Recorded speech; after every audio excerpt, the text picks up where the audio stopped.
ঘরে বসে দুনিয়াতে বসে জান্নাতের খাবার খেয়েছেন, সেই মহিলার নাম কি বলেন? মারিয়াম। এটা বিশাল ব্যাপার। আল্লাহ তাকে কি সম্মান দান করেছিলেন এবং তার পরিবারকে সম্মানিত করেছেন। ইন্নাল্লাহা আস্তাফা আদম ওয়া নূহা ওয়া আলা ইব্রাহিম ওয়া আলা ইমরান আলাল আলামিন। গোটা পৃথিবীবাসীর উপরে ইমরান পরিবারকে, ইব্রাহিম পরিবারকে, আদমকে, নূহকে, গোটা পৃথিবীর উপরে আল্লাহ রাব্বুল আলামিন তাদেরকে শ্রেষ্ঠত্ব দান করেছেন। জোরে বলি সুবহানাল্লাহ। ওই মহিলার নামে একটা সূরাও আছে, ওনার বাবার নামেও সূরা আছে, আলে ইমরান, সূরা মারিয়াম। আল্লাহু আকবার। বাপ বেটি দুটাই আছে। কি সম্মান আল্লাহ পাক দিয়েছেন, প্রচন্ড সম্মান আল্লাহ রাব্বুল আলামিন এই মহিলাকে দান করেছেন। মহিলার পেটে সন্তান চলে আসবে, আল্লাহ চূড়ান্ত সিদ্ধান্ত দিয়ে দিলেন। তিনি বললেন লাম ইয়ামসাসনি বাশার, কোন পুরুষ আমাকে স্পর্শ করলো না, কেমন করে সন্তান হবে? ইন্না মাসালা ঈসা কামাসালি আদম, ঈসার দৃষ্টান্ত হলো আদমের মতো। আদমের যেমন বাবার পরিচয় নাই, ঈসা আলাইহিস সালামের বাবার পরিচয় নাই। এটা কে করতে পারেন? আসতে বলেন, কে বলতে পারেন? বলেন। আল্লাহ করতে পারেন। কিন্তু ইহুদিরা উল্টা বলে ফেললো, নাসারা উল্টা বলে ফেললো, খ্রিস্টানরা বললো। ইহুদিরা কি বললো? ওয়াকালাতিল ইয়াহুদু উযাইরুন ইবনুল্লাহি ওয়াকালাতিন নাসারাল মাসীহু ইবনুল্লাহ যালিকা কাওলুহুম বিআফওয়াহিহিম। ইহুদিরা বলল উযাইর হলো আল্লাহর ছেলে, নাউজুবিল্লাহ বলেন। নাসারা যারা খ্রিস্টান যারা, তারা বললো হলো ঈসা হলো আল্লাহর ছেলে, জোরে বলি নাউজুবিল্লাহ। কিন্তু আমার আল্লাহ কি? কুল হুয়াল্লাহু আহাদ। বলেন সবাই, সবাই বলেন না, কুল হুয়াল্লাহু আহাদ আল্লাহুস সামাদ লাম ইয়ালিদ ওয়া লাম ইউলাদ ওয়া লাম ইয়াকুল লাহু কুফুয়ান আহাদ। আল্লাহ এক। আল্লাহ কি? আল্লাহ পরনির্ভর না স্বনির্ভর? স্বনির্ভর। আল্লাহ কাউকে জন্ম দেন নাই, কারো থেকে জন্ম হয়ে আসেন নাই, তার সমকক্ষ পৃথিবীতে কেউ নাই। কিন্তু ইহুদিরা প্যাঁচ লাগায় দিল, খ্রিস্টানরা প্যাঁচ লাগায় দিল। মারিয়াম আলাইহিস সালাতু ওয়াস সালামকে আল্লাহ রাব্বুল আলামিন সন্তানের মা বানায় দিবেন। ইন্নাল্লাহ আস্তাফাকি ওয়া তাহহারাকি, হে মারিয়াম আমি তোমাকে নির্বাচিত করেছি, তুমি চিন্তা করো না। ফেরেশতা তার সামনে আসলেন। দুটা তাফসীরে এসেছে, দুই বর্ণনা। এক বর্ণনায় আসছে তার মুখটা ফাঁকা করে ধরা হলো, মুখ গহ্বরটা ফাঁকা করে ধরা হলো, মুখের মধ্যে ফুৎকার মারা হলো, মিন্স বন্ধ হলো, সন্তান পেটে ধারণ হলো, সন্তান পেটে চলে এলো। আরেকটা তাফসীরে আসছে জামার আস্তিনটা টান মেরে ধরা হলো, ফুৎকার দেওয়া হলো, মিন্স বন্ধ হয়ে গেল। আল্লাহ রাব্বুল আলামিন তার পেটে সন্তান দিয়ে দিলেন, কেউ টের পায় না। ওয়াকাফালাহা জাকারিয়া। ওই সময় এই মারিয়াম আলাইহিস সালাতু ওয়াস সালাম ওই বাইতুল মুকাদ্দাসের পাশেই তিনি অবস্থান করছিলেন, তার দায়িত্ব নিয়েছিলেন একজন নবী। ওয়াকাফালাহা জাকারিয়া, জাকারিয়া আলাইহিস সালাতু ওয়াস সালাম 6 মাস যখন হয়ে গেল, পেটটা ফুলতে লাগলো, চেহারাটা হলদেটে হয়ে গেল। সবার ধারণা মারিয়াম তো মনে হয় সন্তান সম্ভব হয়েছে। বলা হলো মারিয়াম এগুলো ঘটনা কি? তিনি বললেন আল্লাহর কসম করে বলে কোন পুরুষ আমাকে স্পর্শ করে নাই, আল্লাহ পাক আমাকে স্বামী ছাড়া সন্তান দিয়ে দিয়েছে। জোরে বলা যাবে না সুবহানাল্লাহ? কে পারেন? কে পারেন? আল্লাহ পারেন। এই দিকে প্রত্যেকটা দিন তার খাবারের যোগান দিতেন জাকারিয়া আলাইহিস সালাতু ওয়াস সালাম। 3টা দিন যেতে পারেন নাই, তিনি ভুলেই গেছেন একদম পুরা। আল্লাহ পাক তার স্মৃতি থেকে তার নামটা মুছে দিয়েছেন। তিনি 3 দিন তার ঘরে ঢোকেন নাই, তার খাবারগুলো দিয়ে আসেন নাই, তালা মেরে চলে আসছেন। 3 দিন পর গিয়ে দেখেন তার সামনে অসময়ের ফলমূল, অসময়ের ফলমূল। বলা হলো আন্না লাকি হাদা ইয়া মারিয়াম, হে মারিয়াম তুমি এগুলো কোথা থেকে পেয়েছো? ক্বালাত হুয়া মিন ইনদিল্লাহ, ও আমার খালু এগুলো সব আল্লাহর পক্ষ থেকে আমার কাছে এসেছে। আল্লাহ পাক তার জন্য জান্নাতের খাবারগুলো পৌঁছায় দিয়েছে। কি সম্মান আল্লাহ পাক তাকে দান করেছেন। ওই মহিলার পেটে যখন সন্তান চলে এলো, সবাই আল্লাহর নবী জাকারিয়া আলাইহিস সালাতু ওয়াস সালামকে জিনার মামলা দিয়া করাত দিয়ে চিরে 2 টুকরা করে শহীদ করে দিল। এইদিকে মারিয়ামকে তারা সন্দেহ করে সেখান থেকে ঘাড় ধাক্কা দিয়ে বের করে দেওয়া হলো। নবীর বিরুদ্ধে যদি জেনার মামলা হয়, 16 বছর আলেমদের বিরুদ্ধে যে জেনার মামলাগুলো হয়েছে, তো এটা হতেই পারে। আসতে কোন কেন? এখন জাতি ক্লিয়ার যে দোষ করেছে কারা আর জেল খাটছে কারা। এখন কি ক্লিয়ার নয়? এখন ক্লিয়ার।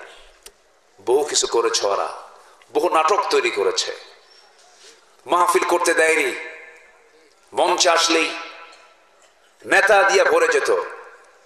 আজকে হয়তো উনি সভাপতির জায়গায় এখানে বসতেই পারতেন না, ডানে বামে কিরামুন কাতিবিন বসে থাকতো, ওয়াজ করতে দিত না, ঝুট ঝামেলা করতো, আমাদেরকে উল্টো ওয়াজ শোনায় দিয়ে বলতো, হুজুর আসছেন ভালো কথা, থানায় কিন্তু মামলা রেডি আছে, ওয়াজ করতে হবে ভালো কথা, সাবধানে ওয়াজ কইরেন, ওয়াজ করবেন আকাশ আর কবর নিয়ে, দুনিয়াটা আমরা দেখে নেব। এগুলি করেছে ওরা 16 বছর, কিন্তু বেশি বাড়াবাড়ি করেছিল। আল্লাহ পাক কাফেরদের দৃষ্টান্ত বহু জায়গায় বিভিন্ন রকম দিয়েছেন। যেরকম আল্লাহ পাক এক জায়গায় মশার উদাহরণ দিয়েছেন। কিসের উদাহরণ দিয়েছেন? মশা। কাফেররা বলল, ফায়াকুলুনা মাযা আরাদা আল্লাহু বিহাদা মাসালা, তোমার আল্লাহর কাজ নাই, কাম নাই, এই কোরআনের ভিতরে আবার মশার উদাহরণ দিয়ে নেওয়া লাগে? কাফেরদের তো প্রশ্নের সাইজ নাই। কিন্তু ইউদিল্লু বিহি কাসীরা ওয়া ইয়াহদি বিহি কাসীরা, যখন বলা হলো আল্লাহ পাক এই মশার উদাহরণটা এমনি এমনি দেন নাই তো, দেখেন আজকে 1500 বছর পরে সেটা ক্লিয়ার হয়ে গেছে। আচ্ছা, মশা কি ছোট প্রাণী হোক, বলুন তো, মশা মানুষকে ভয় পায় না মানুষ মশাকে ভয় পায়? একটু চিন্তা করে কম। মানুষ মশা থেকে ভয় পায় না মশা মানুষ থেকে ভয় পায়? হ্যাঁ, মানুষই ভয় পায় না? মশারি টাঙ্গায় কে? মানুষ। চিন্তা করেন তাহলে। আজ থেকে 1500 বছর আগে এক্সাম্পল দিলেন মশার, এটা নিয়ে গবেষণা চলছিল, আজ পর্যন্ত গবেষণা চলছেই। কেন মশার উদাহরণ আল্লাহ পাক দিলেন? কেন মাকড়সার উদাহরণ আল্লাহ পাক দিলেন? এই মশাটা যখন কোন বান্দার গায়ে, যখন সে মশা কামড় মারার জন্য, যখন প্রজনন ক্ষমতা বৃদ্ধির জন্য যখন সে কোনো মানুষের গায়ে পড়ে, এটা পুরুষ মশা পড়ে না মহিলা মশা পড়ে? মহিলা মশা। বলেন কি মশা? লা ইস্তাহি আন ইয়াদরিবা মাসালাম মা বাউদাতান, বাউদাতান হচ্ছে স্ত্রী মশা। পড়লো যখন সে যখন পড়ে, যখন সে হুল ফোটাতে নেয়, সে আগে চিন্তা করে বান্দাটা কোন দিকে নজর আছে, কোন দিকে ওর খেয়াল আছে, আগে দেখে। এরপরে হুলটা আগেই ফুটায় না, এনেস্থেসিয়া আগে করে। এনেস্থেসিয়া, যারা ডাক্তার আছেন এনেস্থেসিয়া বোঝেন তো কি? অবশ করে। হ্যাঁ, কে কইছে এই কথা? কে কইলো? এই তো মোটামুটি চিকিৎসা করেন তো নাকি? এনেস্থেসিয়া মানে চতুর্দিকে আগে অবশ করে নেয়, একটা মেডিসিন দিয়ে সে আগে অবশ করে।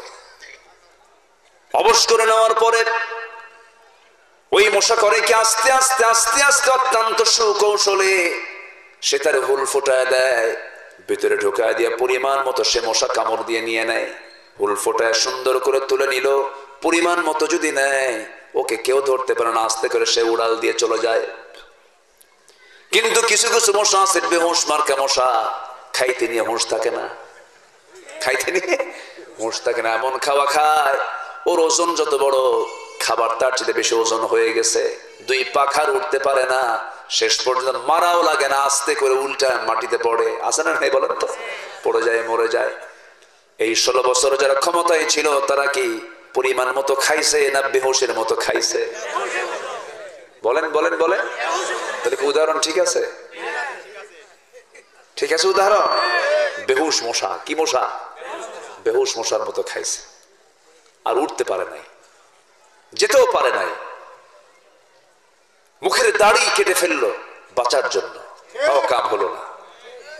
মাথার চুল সাদা কালো বানালো, লুঙ্গিটা পরলো পাজামা খুলে, পাঞ্জাবিটা খুলে গেঞ্জিটা পরলো, আবার ভুল করে নৌকায় চললো। কোথায় চললো? নৌকায় চললো। কোস্টগার্ড আইনমন্ত্রীকে ধরে বলল, স্যার চিনছি, চলেন থানায় চলেন। আইনমন্ত্রীকে, আমি কি একা আসছি? আমি তো জামাতের সাথে আসছি। কে? কই যে বসে আছে, কে মাথার চুল কালো লোকটা চেনা যায় না তো? বুঝবা কেমনে? চিনবা না তো? তো দরবেশ, ভান ধরছে, ভান ধরছে, ওরে ধরো। ওরা আলেমদেরকে বেইজ্জত করতে চেয়েছিল, আল্লাহ ওদেরকে ন্যাংটা করে উলঙ্গ করে জাতির সামনে উপস্থাপন করেছে। ওই সমস্ত নরাধম যারা আলেমদের রক্ত নিয়ে চিনিমিনি করে খেলেছে, ওদের সঙ্গে আমাদের কোনো সম্পর্ক থাকতে পারে না, সম্পর্ক থাকতে পারে না। যারা রক্ত দিয়েছেন, জীবন দিয়েছেন এই দিন কায়েমের জন্য, সেই আল্লাহর জমিন আল্লাহর দিন কায়েম হোক, সুদ বন্ধ হোক, জেনা বন্ধ হোক, মদ বন্ধ হোক, বেপরদার পরিবেশ বন্ধ হোক, আমার দেশের আইন চলুক কোরআনের আইনের ভিত্তিতে। সবাই কি চান? চান? কারা কারা হাত একটু উঁচু করে দেখান মুসলমান।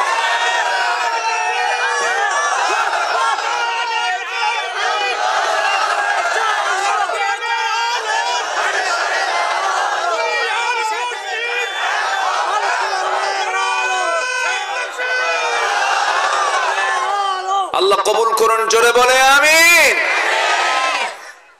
আমার দেশে নামাজি বেশি না বেনামাজি বেশি? ভালো করে বলেন, আমার দেশে কি বেশি বলেন? বেনামাজি বেশি না বেনামাজি বেশি? এটা থাকবে কেন? এটা তো হওয়ার কথা ছিল না। যে দেশে 90% মুসলমান, সে দেশে নামাজি কেন কম হবে?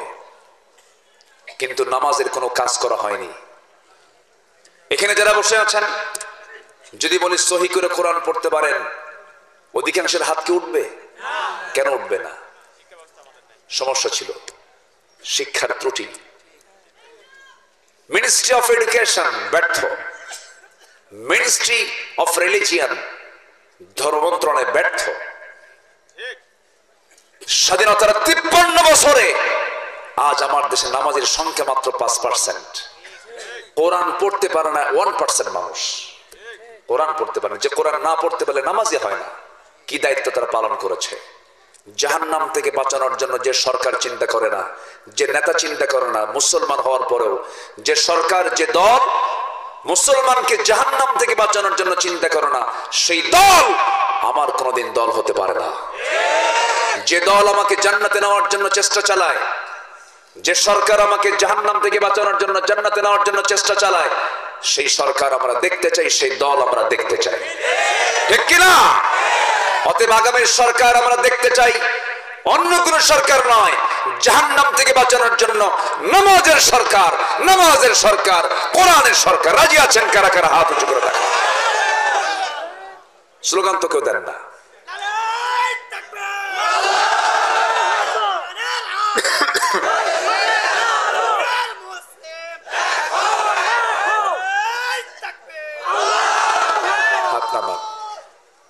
আচ্ছা, এটা কথা বলি আপনাদেরকে, নামাজ যদি কায়েম হয়, যারা মদ খায় তাদের কি ভালো লাগবে? আস্তে খায় ভালো লাগবে?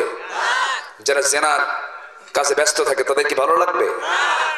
কোরআন শুনে যাদের গা জ্বালা পড়া করে, ভাবতে হবে ওরা জেনাকার, ওরা মদখোর, ওরা সুদখোর, ওদের সঙ্গে কোরআন যায় না, ঠিক কিনা? এটা মাথায় রাখতে হবে।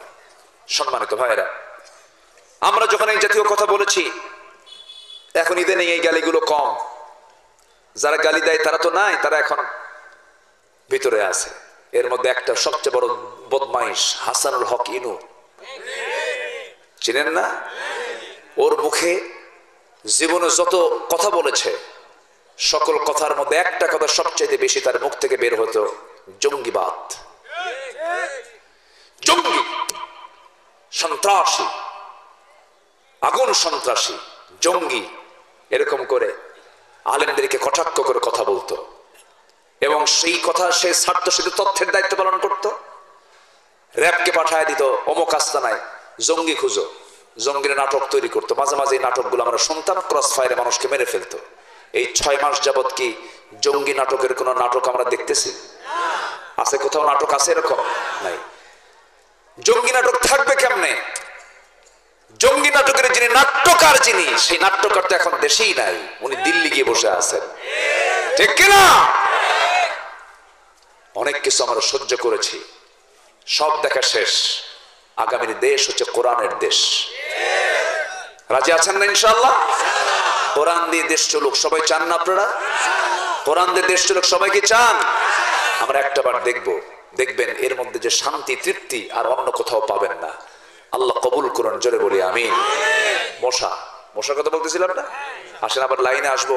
লাইনে আসতেছে সফল হওয়ার জন্য 8টা পয়েন্ট আমি কথা বলবো। 1 নাম্বার হলো ঈমান আনা, নেকামল করা, আরো 7টা পড়ে আছে, আমি লাইনে আসি। তো মশার 2 নাম্বার হলো, এই মশা রাতের বেলা প্রচন্ড ঠান্ডার সময় কিন্তু মশা থাকে না, মশা একটু কম থাকে। আজকেও আমি এই বিছানায় কিছুক্ষণ শুয়েছিলাম, আমি আসছি অনেক আগে। এই বাহারি ভাই কই আছেন তো না? মাশাআল্লাহ। ওনার মাথায় 2003 সালে আল্লাহ পাকে নগণ্য গোলাম দিয়ে ওনার মাথায় আমি পাগড়ি পরিয়ে দিয়েছি। আজকে যেরকম 2জন ছাত্রকে পাগড়ি পরায় দিলাম, আজ থেকে আরো 20 বছর আগে একটা মাহফিলে এসে উনি তখন হাফেজ হন, ওনার মাথায় আমি পাগড়ি পরায় দিয়েছি। আল্লাহ পাক ওই সময় থেকেই দীর্ঘ অনেক আগের থেকেই তার সঙ্গে আমার পরিচয়। সম্মানিত ভাইয়েরা,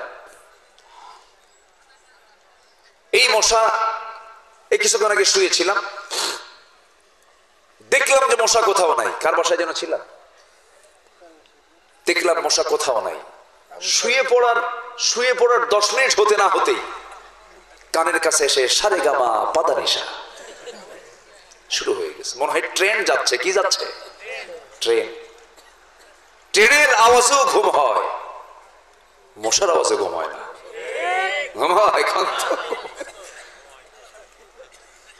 কি আওয়াজ তার!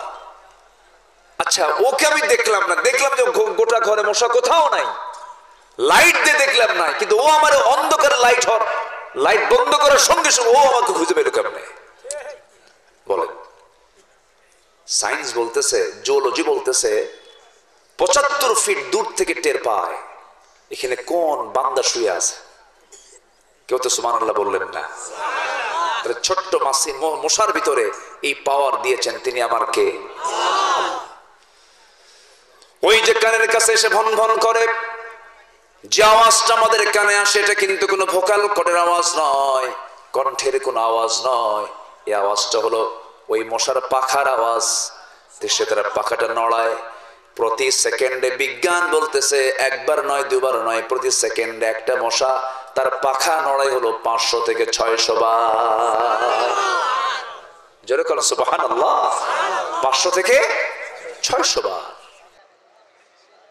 আজ পর্যন্ত কোন মেশিন তৈরি হয়নি এত দ্রুত ঘুরতে পারে, নড়তে পারে মশার পাখার মতো এই মশা।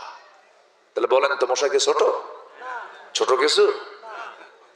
নাম্বার 4, এই পৃথিবীতে একজন কুখ্যাত কাফের, যে আল্লাহর পয়গম্বর খলিল ইব্রাহিম আলাইহিস সালামকে মেরে ফেলার জন্য আগুন তৈরি করে আগুনে নিক্ষেপ করেছিল, সেই কুখ্যাত কাফেরের নাম কি? নমরুদকে আল্লাহ পাক বিদায় করেছেন কি দিয়া? কি মশা? অটিস্টিক। কি মশা? অটিস্টিক প্রতিবন্ধী মশা দিয়া। মানে ঠ্যাং আছে কিন্তু ঠ্যাংটা অচল। তাহলে আল্লাহ পাক যে উদাহরণগুলো দিয়েছেন এর মধ্যে অবশ্যই হিকমত আছে না নাই? আচ্ছা, আল্লাহ পাক মশার কথা বলেছেন, মৌমাছির কথা বলেছেন, মাকড়সার কথা বলেছেন। মাকড়সার উদাহরণ দিয়েছেন কেন জানেন? যারা আল্লাহকে ছাড়া অন্য কাউকে গার্ডিয়ান বানায় তাদের দৃষ্টান্ত হলো কামাসালিল আনকাবুত, তাদের দৃষ্টান্ত হলো মাকড়সার জালের মতো। ঠিক আছে, মাকড়সার জীবন প্রণালীর মতো, মাকড়সার পরিবারের মতো। এটার তাফসিরে এখন আরো আধুনিক তাফসির ব্যাখ্যা বের হচ্ছে। কেমন করে দেখেন, এই মাকড়সার সংসারের সঙ্গে তুলনা কেন করা হলো? মাকড়সার ভিতরে কয়েকটা জাত আছে। স্ত্রী মাকড়সা এবং পুরুষ মাকড়সা যখন তারা ইন্টারকোর্স করে, দৈহিক সঙ্গমে যখন লিপ্ত হয়ে যায়, সঙ্গম যখন শেষ হয়ে যায়, স্ত্রী মাকড়সার মধ্যে প্রচন্ড ক্ষুধার সৃষ্টি হয়ে যায়, ক্ষুধার জন্য ছটফট করে। সেই ক্ষুধা নিবারণ করার জন্য স্ত্রী মাকড়সা পুরুষ মাকড়সাকে কামড় মেরে মেরে ফেলে দেয়। শেষ পর্যন্ত স্বামীর দেহবাশেষটাকে সে কামড়ায় কামড়ায় খেয়ে সে তার ক্ষুধা নিবারণ করে। যে সংসারে বউ তার স্বামীকে মেরে ফেলে দেয় সেই সংসার মনে খুব সুখের হয়? সুখের হয় নাকি? আল্লাহ বলছেন যারা আল্লাহকে বাদ দিয়ে অন্য কাউকে বন্ধু বানাবে তাদের দৃষ্টান্ত হলো মাকড়সার দাম্পত্যময় জীবনের মতো। আল্লাহু আকবার। আধুনিক তাফসীর, আধুনিক ব্যাখ্যা তারা দিয়ে দিচ্ছে কি সুন্দর করে। কামাসালিল আনকাবুত, কামাসালিল আনকাবুত, জোরে কোন আল্লাহু আকবার। সম্মানিত ভাইরা, আসুন আমরা আবার মূল লাইনের দিকে যাই। আমরা বিফল হতে চাই না সফল হতে চাই? সফল হতে চাই। তাহলে আমাদের 1 নম্বর পুঁজি হলো ঈমান আনা, নেক আমল করা। আমরা করতে রাজি আছি তো ইনশাআল্লাহ? জমির আইল ঠেলবো? আস্তে কয়, জমির আইল ঠেলবো? কোর্টে গিয়ে মিথ্যা সাক্ষী দেব? আচ্ছা, বিয়ে করতে গেলে যৌতুক নেব? হ্যাঁ, যৌতুক আছে এলাকায়? কেমন চলে এখন বাজার, কেমন? হ্যাঁ, বাজার কত? সবাই বলতেছে কিন্তু বাজার কড়া। একজন কইছে বাজার কড়া। এগুলো হারাম। এগুলো কি বলেন জোরে কন?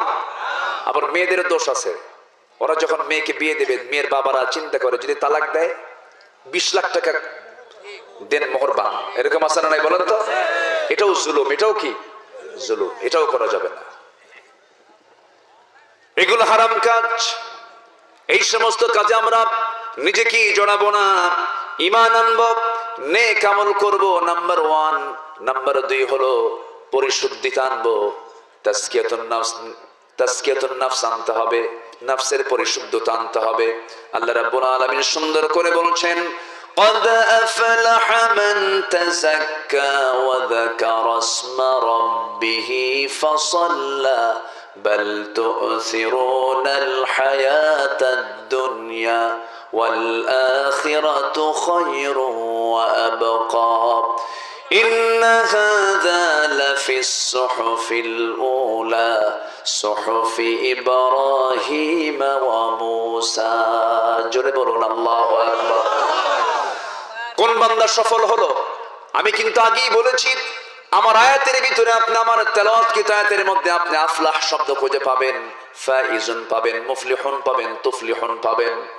এর আগের আয়াত আপনি পেয়েছেন যালিকাল ফাউজুল কাবীর। এই আয়াতের মধ্যে পেলেন কদ আফলাহা মান তাযাক্কা। ওই বান্দাই সফল যে বান্দা নফসকে পরিশুদ্ধ করতে পেরেছে। গোটা দেহ ভালো কিন্তু নফস ভালো না, ওই বান্দা জাহান্নামী। আগে কি ঠিক করতে হবে? নফস। আত্তাকওয়া হা হুনা, আত্তাকওয়া হা হুনা। তাকওয়াটা এই জায়গায়। যদি এইটা যদি ভালো হয়ে যায় সব ভালো হয়ে যাবে। আলা ইন্না ফিল জাসাদি লামুদগাতান ইযা সালুহাত সালুহাল জাসাদু কুল্লু ওয়া ইযা ফাসাদাত ফাসাদাল জাসাদু কুল্লু আলা ওয়া হিয়াল কলব। এটাকে আমরা ঠিক করার চেষ্টা করব। জোরে বলি ইনশাআল্লাহ। আরো জোরে বলি ইনশাআল্লাহ। আরো জোরে বলি ইনশাআল্লাহ। আমার বন্ধুগণ, নফসকে না ঠিক করতে পারলে কোনো কিছু কবুল হবে না। নফসের বেশ কিছু রোগ আছে, সেই রোগগুলোকে আমাদের ধরতে হবে। নফসের রোগ হলো অবৈধ জিনিসের দিকে তার টানটা বেশি, হিংসার দিকে তার টানটা বেশি, লোভের দিকে তার টানটা বেশি, মিথ্যা বলার দিকে তার টানটা বেশি। নফস হলো ইহকালীন চেতনা, রূহ হলো পরকালীন চেতনা। এই জন্য নফসকে ট্রিটমেন্ট করতে হবে সুন্দর করে। ট্রিটমেন্টের জন্য আল্লাহ তাআলা যে বিধান দিয়েছেন, যে কিতাবটা দিয়েছেন, এই কিতাবের নাম হলো কোরআনে কারীম। এটা দিয়ে যদি নফসকে ট্রিটমেন্ট করি, আমি আপনি সুস্থ হয়ে যাব। অনুনাজ্জিলু মিনাল কুরআনি মা হুয়া শিফাউন ওয়া রাহমাহ।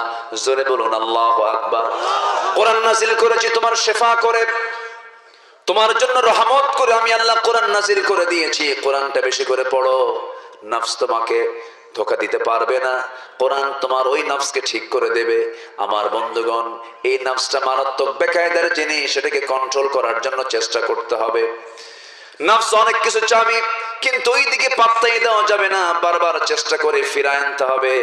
আমার বন্ধুগণ, এই নফসের বেশ কিছু রোগ আছে, এই নফসের বেশ কিছু প্রবলেম আছে। সেই প্রবলেমগুলো কি? নাম্বার 1 অবৈধ লোভ, লোভ চলে আসে। নাম্বার 2 হচ্ছে রাগ। নাম্বার 2 কি বলেন? রাগ। নাম্বার 3 হলো মিথ্যা কথা বলা। এরপরে নাম্বার 4 হলো গীবত করা, পরনিন্দা করা, হিংসা বিদ্বেষ করা। হিংসা মনে হয় আমাদের মধ্যে নাই কারো। আসতে বলবেন না, আছে না নাই? জমি কেনে একজন, ঘুম হয় না আরেকজনের। গ্রামে গঞ্জে আছে না এগুলো? জমি কেনে একজন, ঘুম হয় না আরেকজন। খালি কপাল থাপড়ে, হাইরে হাইরে এই ছবি কিনলো কেমনে রে, মানে ওর হাই হুতাশ, ওর ঘবি শেষ আছে না নাই?